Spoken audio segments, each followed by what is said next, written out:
오늘 퍼페추얼 덱스라는 주제로 어, 발표 맡게 된 박준하라고 하고요. 전에 이제 퍼페추얼 덱스를 한번 개발을 해봤던 경험이 있어서 그때 리서치를 했던 내용들, 어, 그리고 좀 더 이제 다른 퍼페추얼 덱스들을 좀 분석을 해봤던 내용들을 공유를 드릴 수 있을 것 같아서 네, 이 주제를 선정해봤습니다. 그래서 내용이 좀 방대해가지고 여러 가지 부분들을 조금 얕게 찍먹하는 느낌으로 좀 해보려고 하고요. 이런 순서로 한번 해보고 맨 뒤에 스타크 X랑 GMX V1을 대략적으로 한번 살펴보도록 하겠습니다. 네. 그래서 펄프덱스라고 이렇게 보통 많이 부르는데 요 펄프덱스가 뭐냐 그러면은 덱스긴 한데 Perpetual Futures Contract를 트레이딩하기 위한 덱스다. 그래서 즉 무기한 선물 계약을 매매할 수 있는 타율중앙화 거래소입니다. 그런데 이제 선물 계약이 뭐 원래는 이제 뭐 결제 청산 이런 과정에서 뭐 실물을 인수도를 하는 건데 뭐 그런 과정 없이 그냥 가격의 움직임에만 베팅을 하겠다. 뭐 그런 부분만 좀 남겨 있는 남아 있는 그런 거래의 형태라고 봐주시면 되고 이름은 되게 길지만 결국 그냥 어, 어떤 고배율 레버리지로 선물 계약을 트레이딩할 수 있는 그런 플랫폼이다라고 봐주시면 됩니다. 그래서 보통 이제 투기적 거래를 하는 분들이나 아니면은 뭐 특정 포지션에 대한 위험을 해칭하기 위해서 또 이런 무기한 선물 어, 거래를 많이 하고 있습니다. 그런데 이제 이런 무기한 선물 거래는 사실 바이낸스나 뭐 바이비트 같은 중앙화 거래소에서도 할 수 있는데 왜 이제 온체인에서 뭐 굳이 덱스여야 되냐라고 하면은 가장 큰 이제 존재 의미는 거래소의 투명성을 좀 보장을 해줄 수 있다라는 부분인 것 같아요. 그래서 어, 중앙화 거래소 같은 경우에는 사실 그 백엔드에서 그 서버에서 어떤 로직에 의해서 거래가 체결이 되는지 또 거래소 측이 이 거래 체결 과정에서 임의로 좀 개입을 해서 고객의 수익을 좀 이제 수익률을 악영향을 미치는지 이런 부분들을 사실 개인 입장에서는 확인하기가 어려운데 그런 부분들을 좀 투명하게 공개를 해서 더 믿을 만한 트레이딩 환경을 제공을 한다. 그리고 뭐 여긴 적혀 있지 않지만 이에 더해서 뭐 고객들의 자금을 어, 그 준비금을 어디 다른 데다가 뭐 잘못 유용하는 게 아니라 뭐 스마트 컨트랙트 같은 곳에다가 뭐 안전하게 보관을 하고 있다라는 부분들을 좀 보장을 해줄 수 있는 그래서 뭐 셀프 커스터디를 하면서도 고배율 레버리지로 트레이딩을 할 수 있는 그런 이제 거래소다라는 부분이 이제 좀 존재 의미가 되는 것 같고요. 뭐 그런데 이제 뭐 퍼페추얼 덱스들의 이제 PMF에 대해서 생각을 좀 해보면 그러니까 프로덕트 마켓 핏에 대해서 생각을 해보면 일반적으로 지금 이제 좀 성공적인 어, 트레이딩 볼륨 면에서 유의미한 성과를 달성한 이제 프로젝트들을 보면 보통 이제 트레이딩을 하면은 보상으로 이제 토큰을 많이 줘요. 그래서 DYDX도 그랬고 뭐 아비트럼 생태계에 있는 수많은 퍼페추얼 덱스들에서도 그렇게 하고 있는데 뭐 아비트럼 같은 경우는 아비트럼 오디세이 그리고 최근에 이제 발표된 스티프 프로그램 뭐 등등 다양한 이제 단기 장기적 어떤 인센티브 프로그램을 그런 덱스들이 이제 올라가 있는 네트워크 단에서 뭐 레이어 1, 레이어 2 네트워크 단에서 이제 뭐 그런 덱스들을 부트스트래핑 하기 위해서 토큰 보상을 많이 알로케이션 해주고 그러면은 트레이더들이 이제 트레이딩을 하면 그 D앱 자체 생태계 그 토큰 그러니까 뭐 가버넌스 토큰을 받기도 하고 그 D앱이 그러니까 그 덱스가 돌아가고 있는 네트워크에 토큰도 같이 이제 리베이트를 받을 수 있는 뭐 그런 구조라서 사실은 뭐 에어드랍에 대한 기대감이나 그런 토큰 보상을 노리고 좀 참여하는 사람들의 트레이딩 볼륨이 상당수이지 않나라고 생각을 하고 있습니다. 네. 그리고 뭐 이게 좀 아웃데이트 되긴 했는데 뭐 5월 기준으로 제가 전에 뽑아놨던 뭐 제가 뽑은 건 아니고 어디서 이제 더블 아마 더블록 네 더블록이라는 곳에서 가져온 건데 뭐 우선 전반적으로 덱스는 그 유니스왑은 이제 퍼페추얼 덱스는 아니고 그냥 스왑 현물 덱스인데 유니스왑은 그래도 어느 정도 유의미하게 거래량이 조금씩 이제 치고 올라오는 걸 볼 수가 있었어요. 그래서 뭐 유니스왑 같은 현물 거래 스팟 트레이드의 경우를 보면은 덱스가 뭐 CX 대비 5%에서 최대한 15%까지도 좀 거래량 비중을 가져가는 걸 볼 수가 있는데 뭐 특히 지난해 이제 뭐 FTX 그 리스크 때 조금 덱스 거래량이 많이 높아졌었는데 뭐 퓨처스 그러니까 뭐 이 선물 거래를 기준으로 보면은 현물보다도 아직 좀 생태계가 어 그렇게 활성화되지 않았다.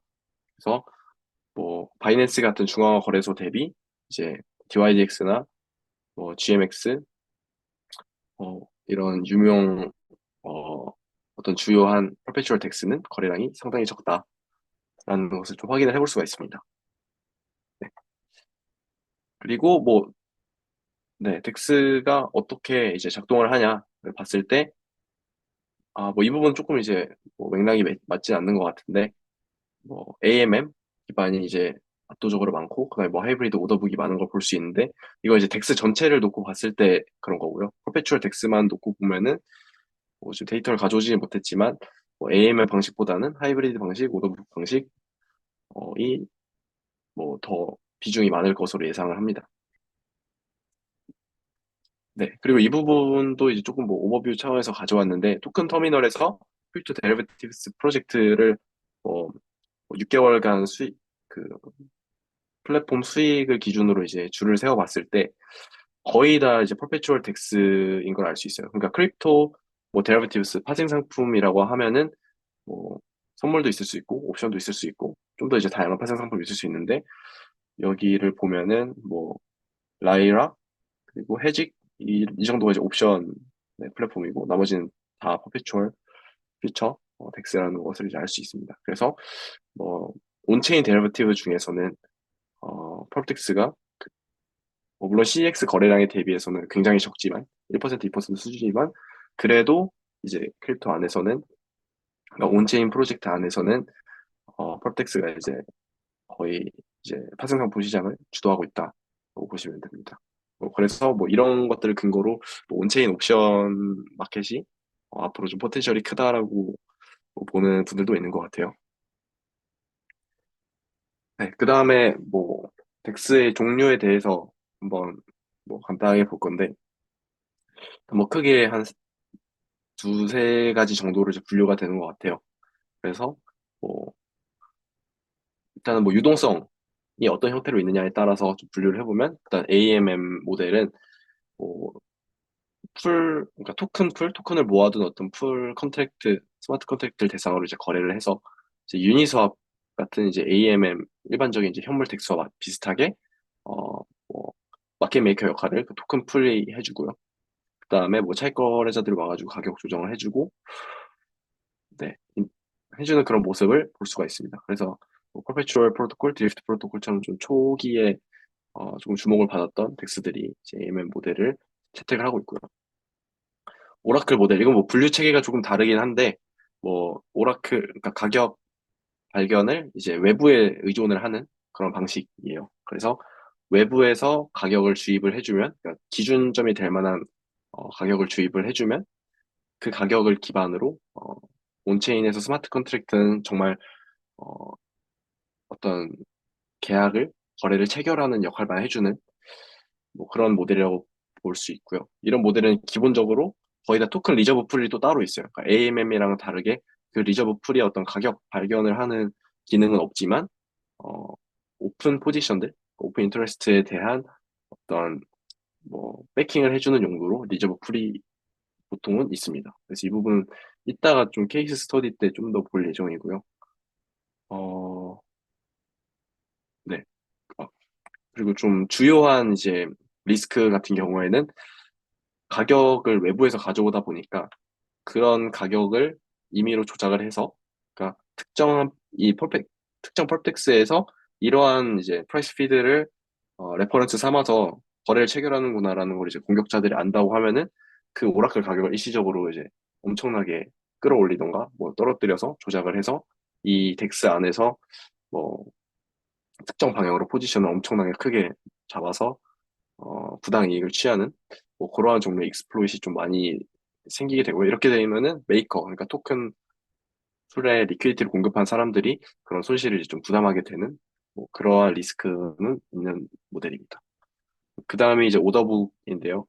뭐 일반적인 이제 CEX와 마찬가지로 이제 마켓 메이킹이 똑같은 방식으로 진행되는. 그러니까 온체인에서 진행되긴 하지만 일반적인 오더북, 센트럴 리밋 오더북 이제 거래소와 마찬가지로 오더북을 두고 그 안에서 가격 발견도 되고 뭐 유동성도 오더북 안에 이제 그 호가로서 그러니까 각각의 호가에 대해서 어, 지정과 주문들이 차 있는 방식으로 존재를 하는 그런 형태입니다.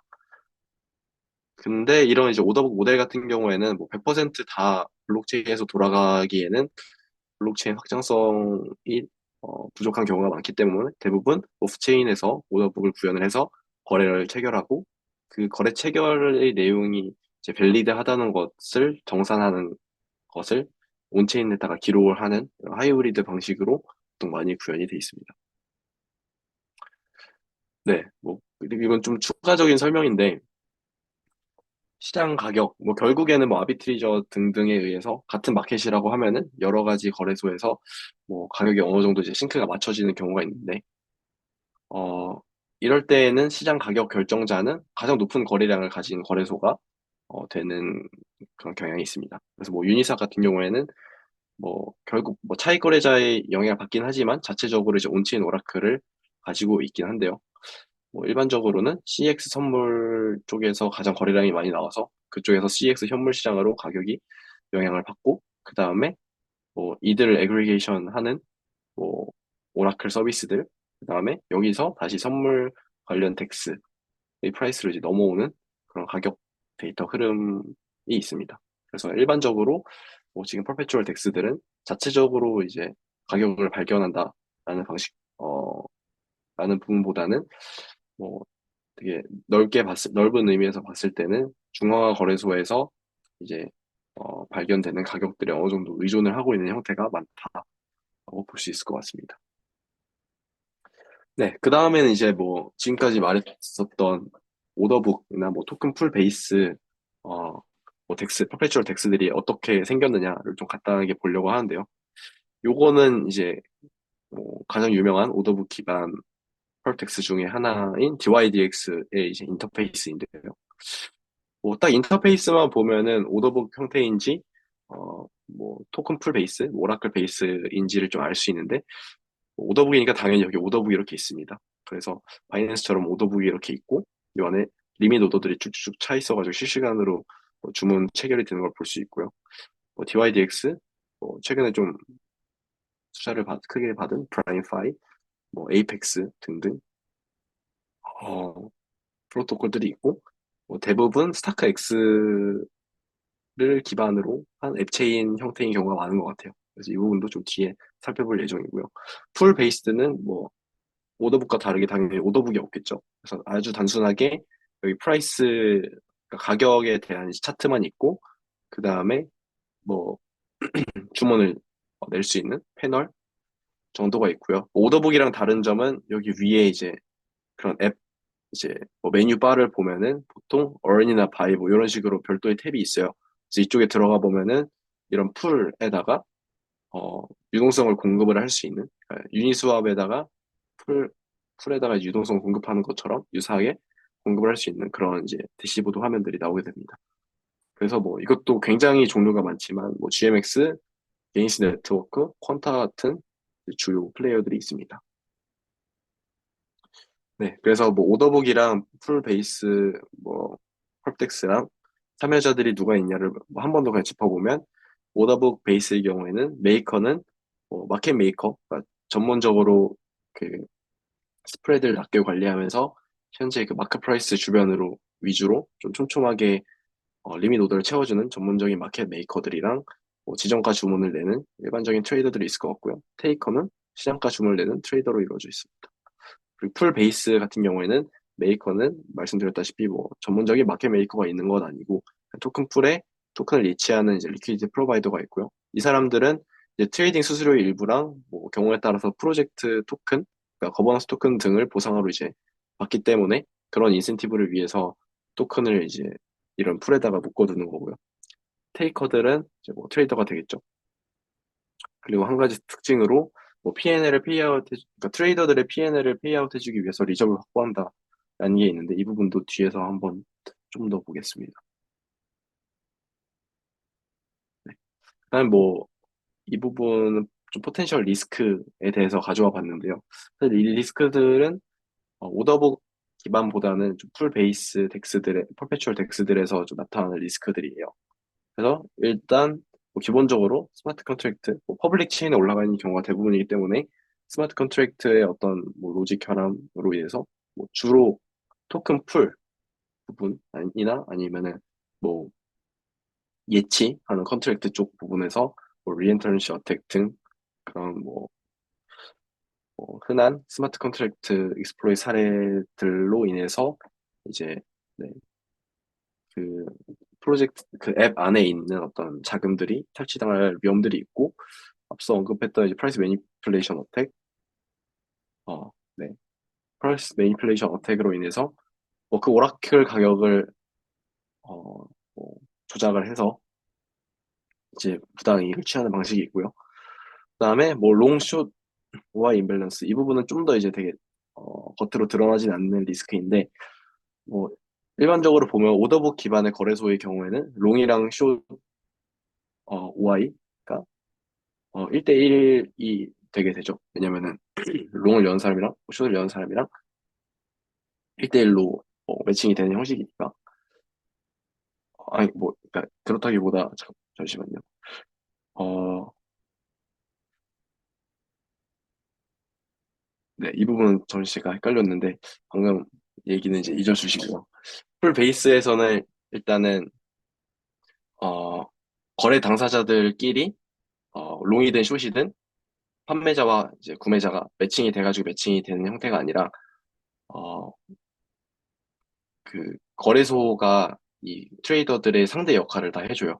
그렇기 때문에 이 트레이더들이 뭐 롱 또는 숏 포지션만 엄청나게 많이 열었는데 그 트레이더들이 이익을 너무 많이 보는 방향으로 시장 가격이 움직여 버리면 그게 결국 LP들, 그러니까 이 플랫폼, 그러니까 LP들이 손실을 보는 구조이기 때문에 이제 롱이나 숏이 중에 하나의 비중이 너무 크고 트레이더들이 이익을 보는 방향으로 가격이 움직이게 되면은 이제 어, 그 페이아웃을 못 해줄 수도 있는 그런 네, 리스크가 있습니다. 그래서 뭐 몇 번 언급이 됐었던 리저브라고 하는 거를 스테이블 코인으로만 잡게 되면은 가격 움직임에 상관없이 스테이블 코인의 가격은 일정하기 때문에 P&L을 정산해주지 못하는 그런 뭐 잠재적인 위험도 있습니다.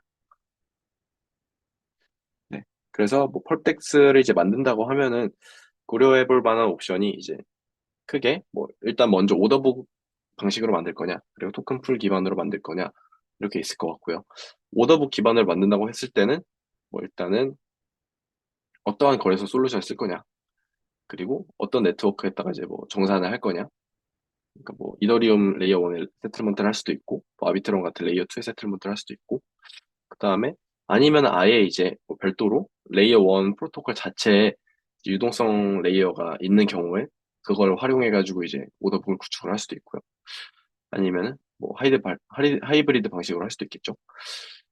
그리고 토큰 풀 기반 이제 펄텍스를 구축을 한다고 하면은 일단은 뭐 컨트랙트를 뭐 고성능 레이어 1에 뭐 배포를 하는 경우가 있을 거고 솔라나나 뭐 앱토스 등등 있을 수 있을 것 같고 뭐 레이어 2에 배포하는 경우도 있을 수 있을 것 같습니다. 그 다음에는 프라이스 피드를 뭐 자체 서버로 관리를 할 건지 아니면은 뭐 체인링크 피스 등의 오라클 서비스를 활용을 할 건지도 선택을 네, 할 수 있을 것 같습니다.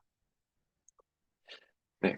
다음으로 이제 뭐 지금까지는 퍼페추얼 덱스에 대한 아주 좀 다양한 부분들을 조금씩 이제 훑어봤다면 이번에는 케이스 스터디로 두 가지 이제 거래소 또는 거래소 솔루션에 대해서 한번 딥하게 볼 거고요. 첫 번째는 스타크 X고 두 번째는 GMX V1입니다.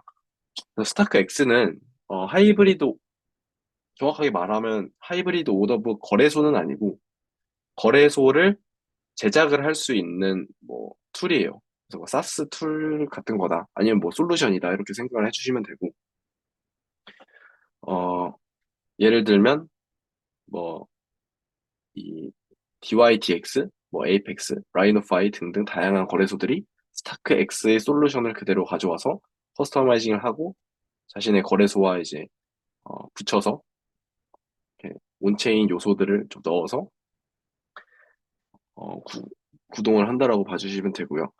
뭐 조금 백그라운드를 설명을 드리자면은 이거는 이제 스타크웨어 팀, 그러니까 레이어 2 솔루션이랑 뭐 카이로라는 언어로 좀 유명한 스타크넷 어, 을 운영하는 스타크웨어 팀에서 스타크넷을 런칭하기 전에 그 스타크 기술을 이용해서 오더북, 그러니까 온체인 오더북, 하이브리드 오더북을 구축을 할 수 있는 솔루션을 먼저 개발했어요. 그래서 스팟 트레이딩이랑 퍼페추얼 퓨처 트레이딩을 이제 솔루션 형태로 이제 제공을 하고 있고요. 어떻게 작동을 하냐라고 하면은 거래에 체결되는 부분들은 CEX랑 동일해요. 그래서 업비트, 뭐 바이낸스 등등 거래소와 동일하게 서버에서 모든 거래를 체결을 하고요. 그 다음에 그 서버에서 체결되는 거래들에 대한 여러 규칙들이 있어요. 그러니까 이런 규칙들은 이따가 리스트로 제가 리스트업을 좀 예시를 걸어놨는데 뭐 예를 들면은 뭐 내가 가진 자금 이내에서만 뭐 포지션을 열 수 있다 이런 규칙들이 있겠죠. 그래서 그런 규칙들이 항상 만족이 된다는 것에 대한 어떤 컴퓨테이션 인티그리티라고 하는데 그러한 이제 연산들이 충족해야 될 조건들을 만족한다고 하는 프루프를 이제 스타크 기술을 이용해서 온체인에다가 기록을 하고요. 그 다음에 그것들을 온체인에서 누구나 또 검증을 할 수 있도록 솔리디티 컨트랙트를 통해서 검증을 할 수 있도록 이렇게 제공을 하고 있습니다. 그리고 이 스타크 X 같은 경우에는 이제 그 스타크웨어 팀에서 어, 이 스타크 X를 이용해서 구축한 어, 덱스에서 생기는 이제 레베뉴를 쉐어받는 그런 모델로 운영이 되고 있습니다. 그래서 뭐 오프체인 엑스큐션부터 해서 이제 온체인을 정산하는 과정까지를 좀 간단하게 한번 볼 건데 뭐 오프체인에서 오더북을 만든다라고 하면 어떻게 만드냐? 뭐 복잡해 보일 수도 있는데 사실은 이제 뭐 그냥 되게 간단해요 구조가. 그래서 이건 그냥 예시로 한번 가져와 봤는데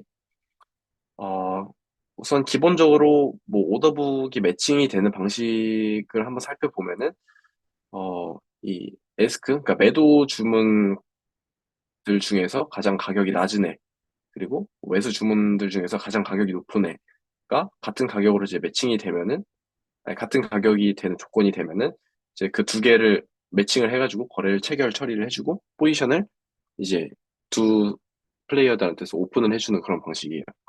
그래서 이런 뭐 에스크 주문들을 쭉 어떤 이제 자료 구조에 담아놓고 비드 주문들을 쭉 담아놓고 뭐 근데 우선순위 큐처럼 뭐 어떤 이런 에스크나 비드 주문이 하나씩 이렇게 추가가 될 때마다 자동으로 그 이 제시하는 리밋 프라이스에 따라서 정렬이 되는 이제 자료 구조여야겠죠. 그리고 뭐 매칭이 돼가지고 하나씩 뭐 팝을 시키면은 뭐또 자동으로 뭐 그 다음에 있는 주문들이 이제 최우선순위에 있는 그런 포지션으로 재배정이 되는 그런 구조면 되고요. 그리고 뭐 가격, 아니, 뭐 거래 체결 우선순위에 보면은 우선 가격이 유리한 가격일수록 에스크면 낮은 가격, 이게 잘못 나왔는데 비대면은 높은 가격일수록 우선순위를 가지고 같은 가격일 경우에 같은 가격에 이제 여러 가지 주문이 있을 때는 먼저 낸 사람을 그 다음 우선순위를 먼저 체결을 해주고 그 다음에는 이제 더 만약 시간까지 이제 정확하게 똑같은 시간에 리밋 오더가 들어왔으면은 더 큰 이제 주문을 먼저 체결해주는 뭐 요거는 이제 그냥 예시일 뿐인데 이런 거 이제 거래소마다 정책을 다르게 이제 만들어서 기본적으로 요런 어떤 뭐 에스크랑 비드를 담아놓을 수 있는 구조에서 하나씩 꺼내서 매칭을 시켜주되 요런 이제 우선순위 정책을 적용을 해서 매칭을 시켜준다라고 봐주시면 됩니다. 그래서 요러한 이제 오더북 기반 거래소를 먼저 구축을 해요.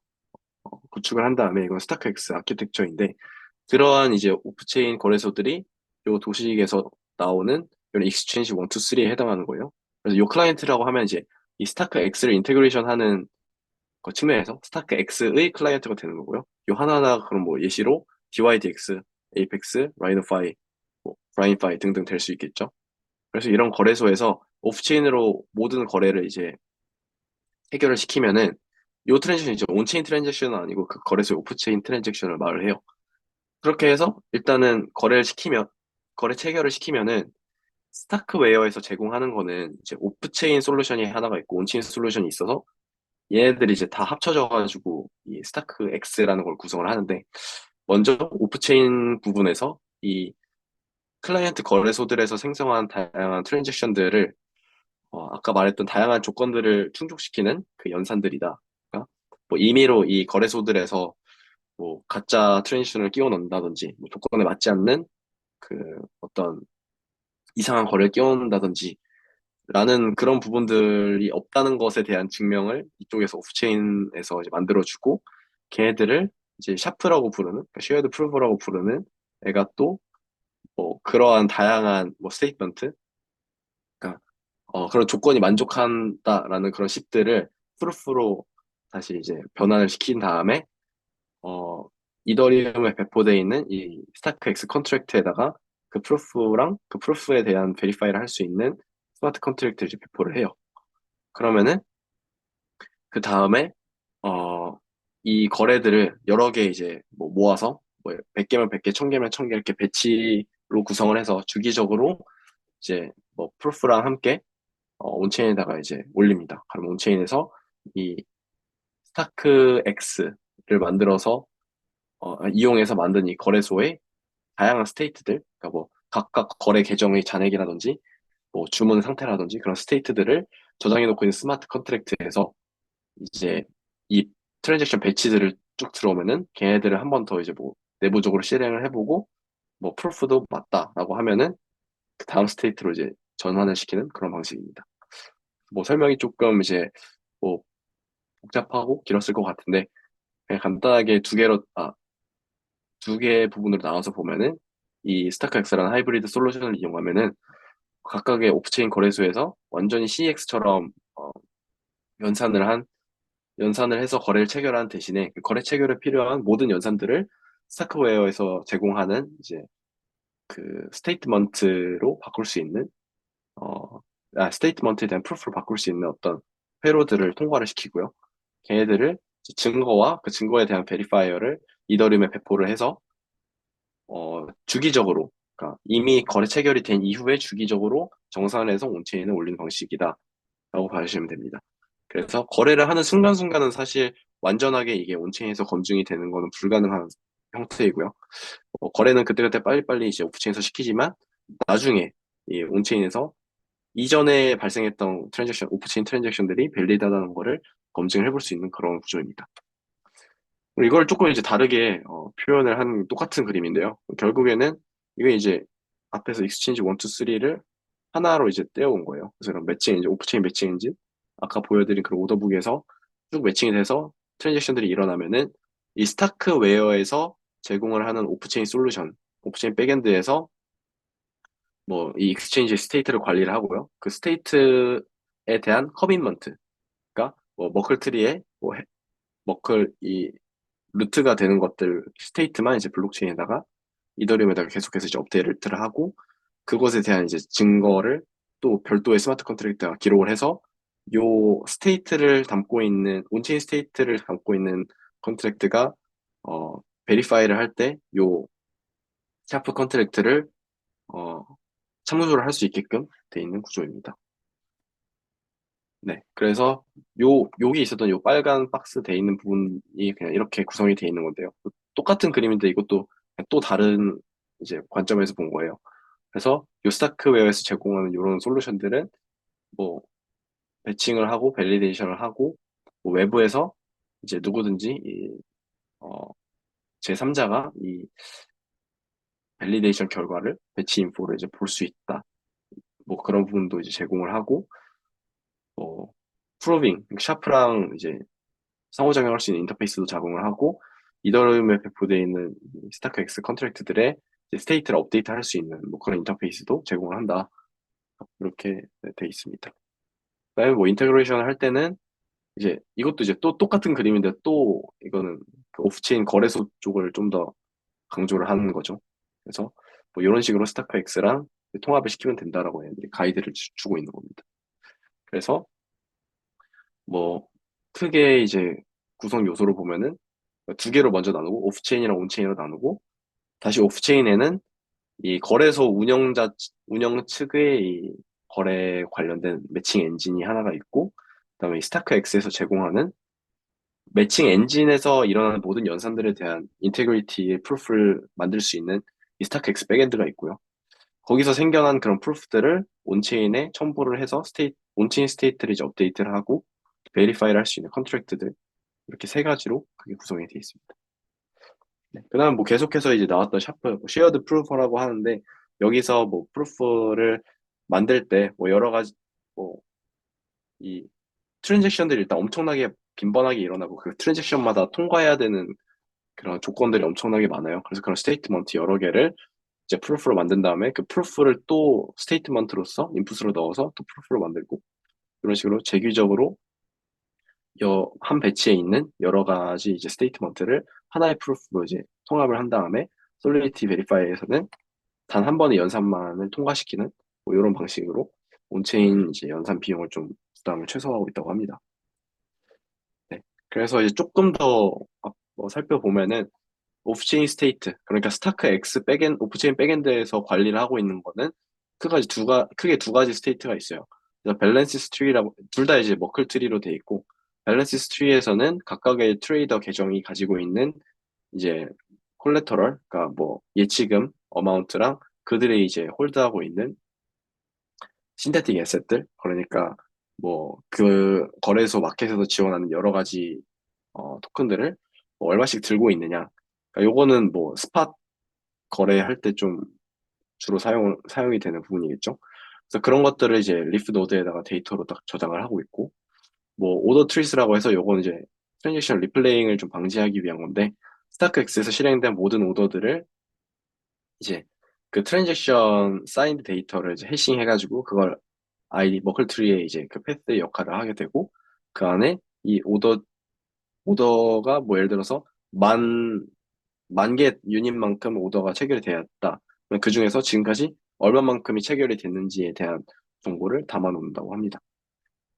네, 그래서 요런 이제 스테이트를 해싱 해가지고 해싱 돼 있는 그 루트 값만 이제 이더리움에 있는 컨트랙트에다가 어, 배치로서 이렇게 주기적으로 포스트를 한다라고 보면 될 것 같고요. 그럼 무엇을 프루빙을 하느냐를 보면은 계속 말했던 컴퓨테이셔널 인테그리티를 프루빙을 하는데, 뭐 결국에는 그냥 뭐 일반적인 레이어 2 롤업들이 하는 방식이랑 똑같아요.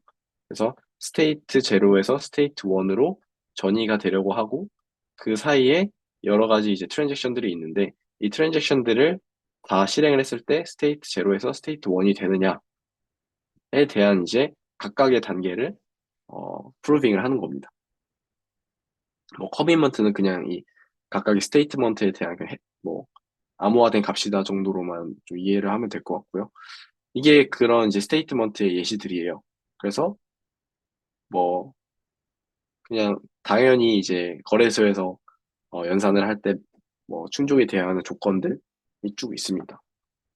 네. 그래서 이런 것들을 다 이제 스타크 카이로 서킷으로 변환을 하는 작업을 한 다음에 거래소에서 일어나는 모든 오프체인 트랜잭션들이 이러한 카이로 서킷을 통과하느냐, 그러니까 이러한 조건을 만족하느냐를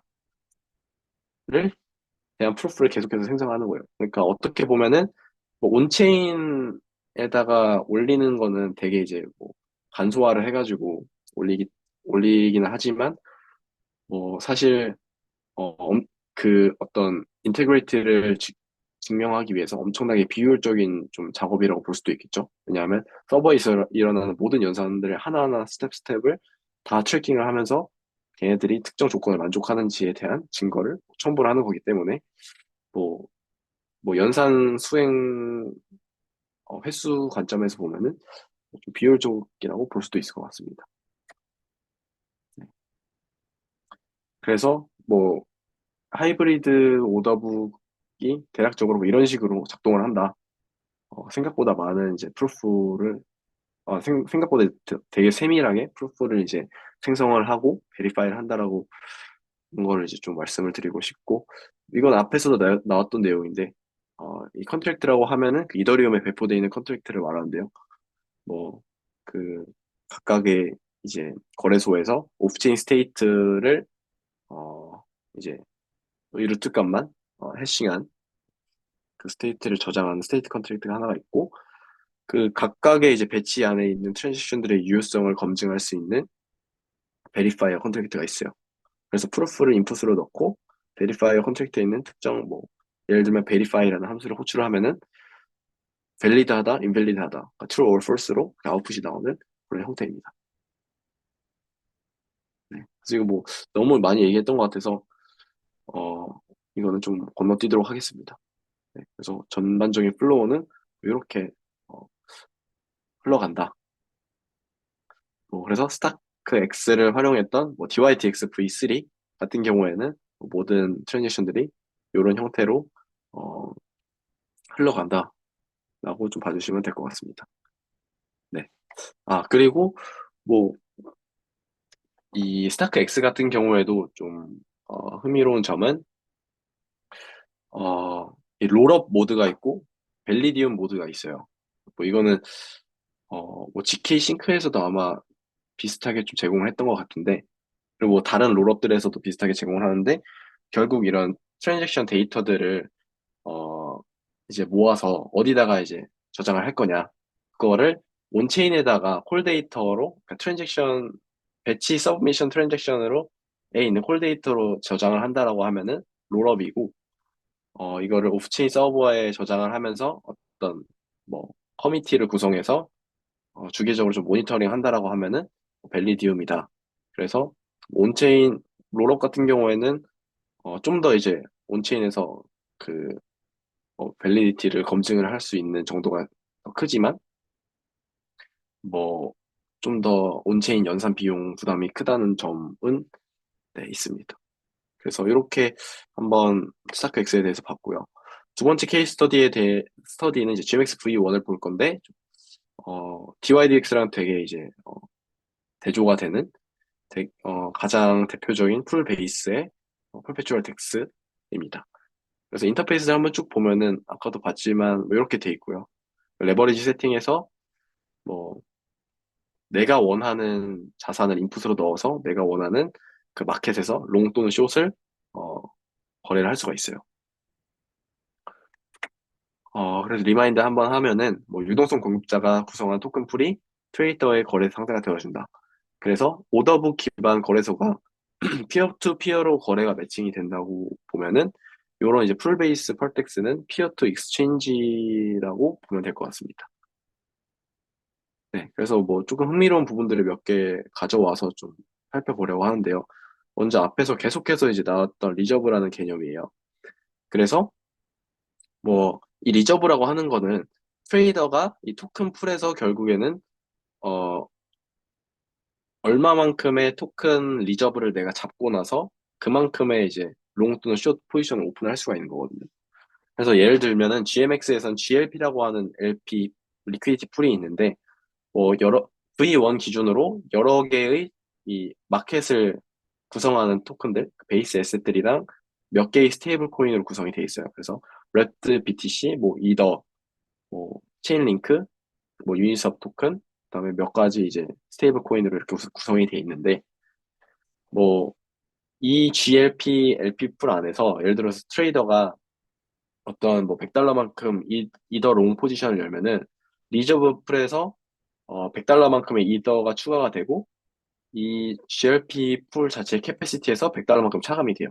이거 뭐 스마트 컨트랙트에서 어떻게 이제 이루어지냐를 뭐 생각을 해보면은 어, 이 GLP 풀 안에서 리저브 풀을 뺀 만큼만 이제 새로 포지션 열 수 있는 캐패시티로서 이제 어떤 변수로 저장이 돼 있는 거고 트레이더가 포지션을 오픈하면 할수록 그거랑 똑같은 사이즈를 리저브 풀 사이즈라는 어떤 변수에 저장을 해놓는 그런 형태가 되고요. 롱 포지션을 열 때는 베이스 에셋, 그러니까 이더 롱을 열 때는 이더를, BTC 롱을 열 때는 BTC를 이제 리저브로 잡고요. 숏 포지션 같은 경우에는 뭐 예를 들면은 이더 숏을 잡았다 하면은 마이너스 이더 같은 그런 코인이 없기 때문에 뭐 어쩔 수 없이 스테이블 코인을 리저브로 잡는 형태입니다. 그리고 이 리저브가 존재하는 이유는 시장 가격의 움직임과 관계없이 트레이더의 P&L을 항상 정산해 줄 수 있다는 걸 이제 보장하기 위한 장치고요. 뭐 예시를 들어서 이더 가격이 갑자기 급등해서 5만 달러가 됐을 때 그러면은 이더 롱을 친 사람들은 그 엄청난 프로핏을 보게 되잖아요. 그럼 그 프로핏만큼 이 GLP 풀에서 상환을 해줘야 되는데 어,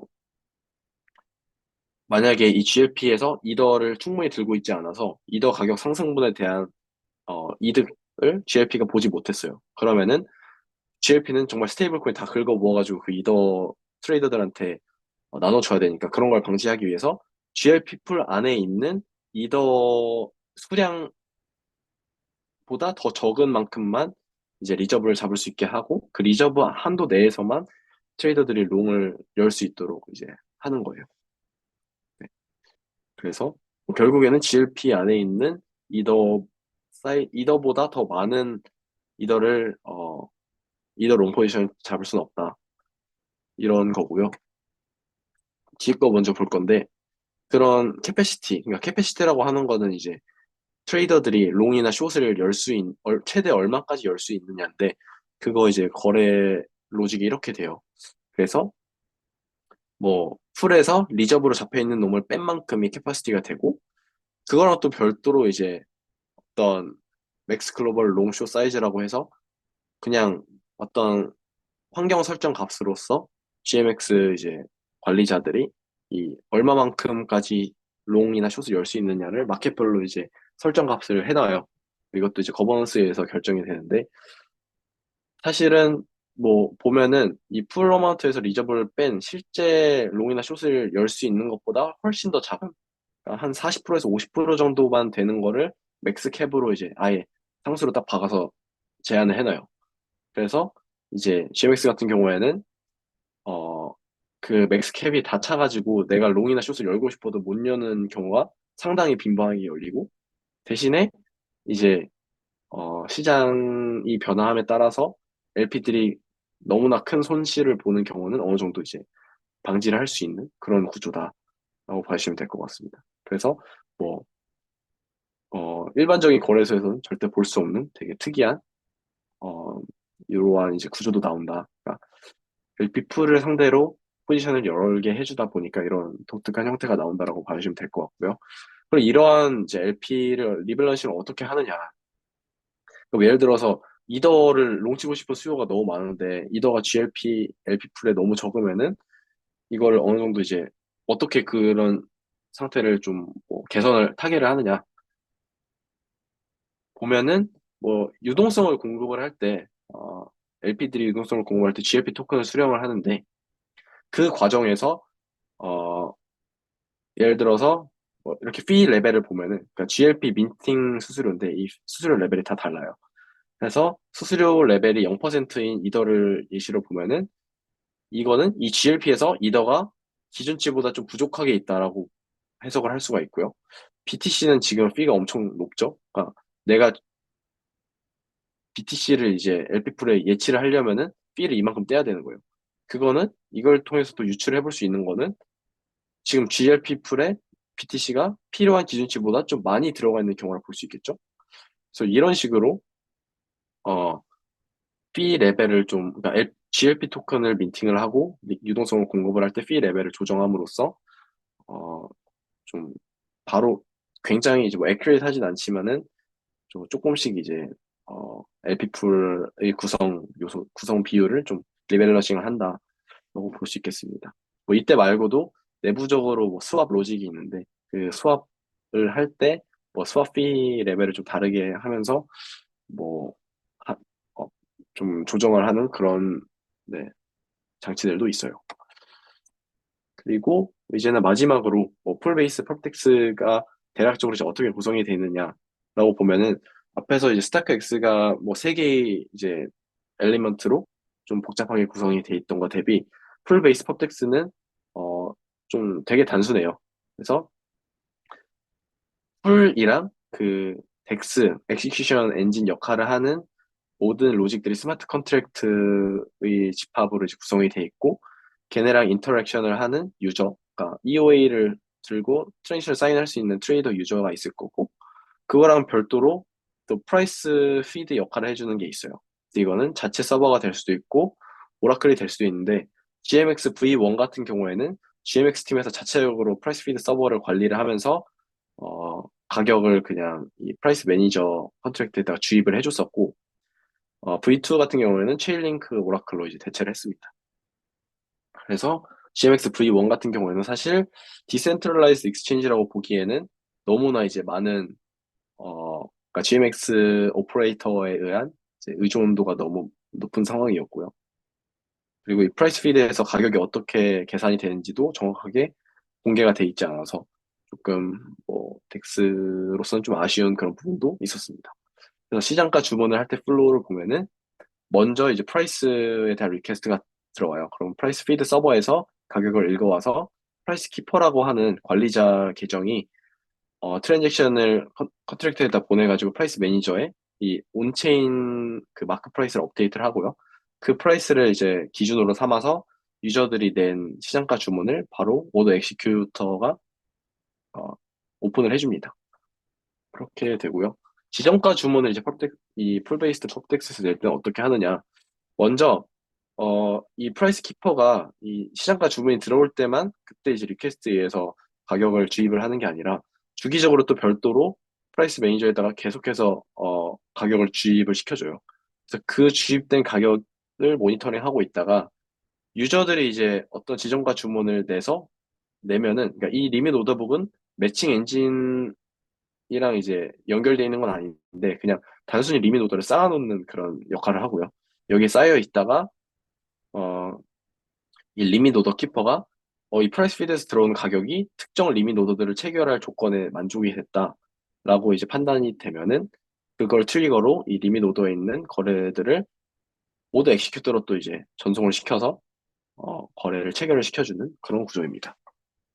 네, 그래서 이렇게 보면은 사실은 뭐 유니스왑 AMM 모델이 되게 어, 깔끔하고 되게 어, 창의적으로 디센트럴라이즈 익스체인지를 구현한 반면 이거는 좀 반쪽짜리 디센트럴라이제이션이다라고 볼 수 있을 것 같습니다. 네, 그래서 좀 이런 이제 펄텍스들이 사실 지금도 굉장히 많이 생겨나고 있고 최근에 리서치를 해보니까 아비트럼에만 펄텍스가 37개가 있더라고요. 지금 메인에 런칭되어 있는 게. 그래서 무한 경쟁에다가 이제 뭐 토큰 퍼주기를 다 하고 있는데 일단은 뭐 블록체인이 거래소 운영 플랫폼으로서 적합한가를 특히 퍼페추얼 퓨처 선물 거래소 운영 플랫폼을 적합한가를 먼저 좀 생각을 해볼 수 있을 것 같고요. 그 다음에 각종 보상 프로그램 종료 후에도 고객을 유치하고 이탈을 막으려면 각자의 트레이더들의 니즈를 아주 정확하게 타겟을 해줄 수 있는 그런 PMF를 좀 찾아야 되지 않나. 이런 이제 생각할 거리도 좀 있는 것 같습니다. 네, 그래서 좀, 네, 발표는 여기까지 하고요. 되게 많은 내용들을, 어, 뭐랄까, 겉에서만 다루다 보니까 조금, 뭐, 이해하기 어려우실 수도 있을 것 같은데, 뭐, 조금, 네, 들어주셔서 감사합니다. 뭐 질문 있으시면 바로 해주셔도 좋을 것 같습니다.